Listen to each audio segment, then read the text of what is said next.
Hey everybody, it's Jesse Fraim from Kubbs.com. I am the tournament director of the Michigan Kubb Championship, ran here in Kalamazoo, Michigan every June. And today we are starting with our first question of our segment called Ask A Ref. So traditionally when I'm kind of traveling around in tournaments, one of the main things I get asked is, hey Jesse, I've got a rules question. So I am a level 4 certified Kubb United referee, and I decided to kind of lend my expertise and some of my skills with some of my friends here that know the rules in and out to try to help everybody with understanding the rules a little bit better. And so I'm going to be looking for those hashtag Ask A Ref questions, and we'll either be spending time, explaining them by text, images, or sometimes videos like this first one here. So our first question we got is from Brett Bauer from Oswego, Illinois. He plays a lot with the Energy City Kubb Club. And his question he sent to me was, say two Kubbs are incasted and forced by the midline. They both stand up alone just fine, but they need to be shunted. When you shunt them, one is out now. And his question is, do you rethrow that?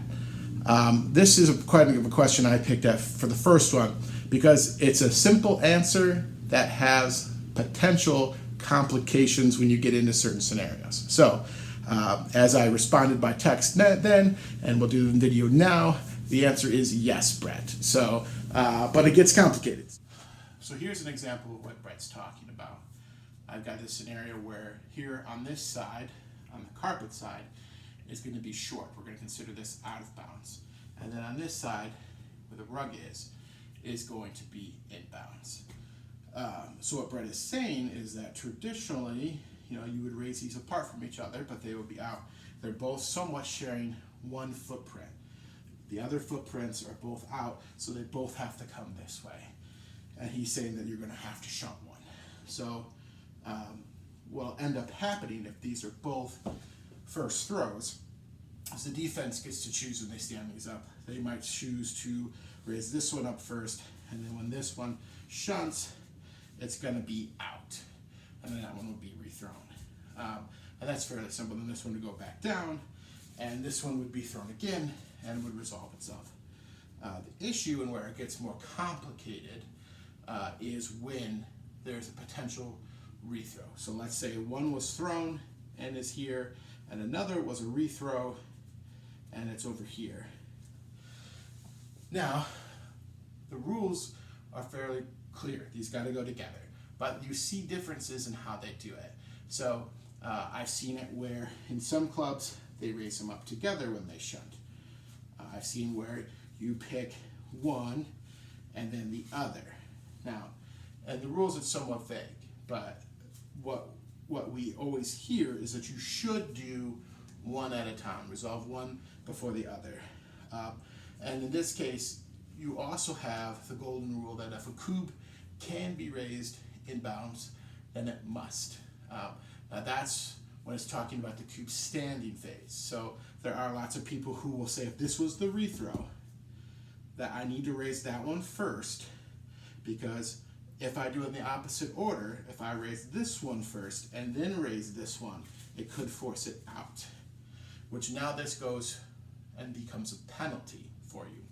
But if I raised it in the opposite order, I raised the rethrow first and then raised the first throw. Now the rethrow's in, and this one still could be rethrown. That would go down. You still could force that out potentially, but then you get an opportunity where both of these might be able to be raised up.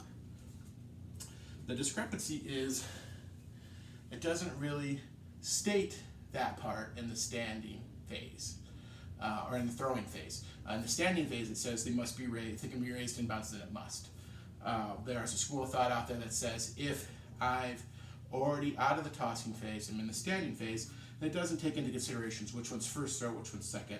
The defense gets the choice, in which case they could choose to raise the first throw first and the second throw second. Now, because it shunts, that's a penalty. So I want to take a quick moment and kind of summarize the two school of thoughts arguments, because I kind of got off on a little tangent there.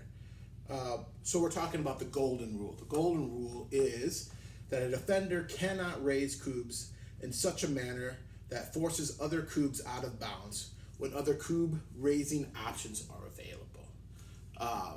I use that a lot when I'm trying to explain rules and what you should do when the rules are vague. What has been pointed out to me is that that rule is in the standing field Kubbs rules. It's in there, that subset of lists for that. It is not listed in the Kubb tossing phase. And when it mentions that, it talks about when other Kubb raising options are available.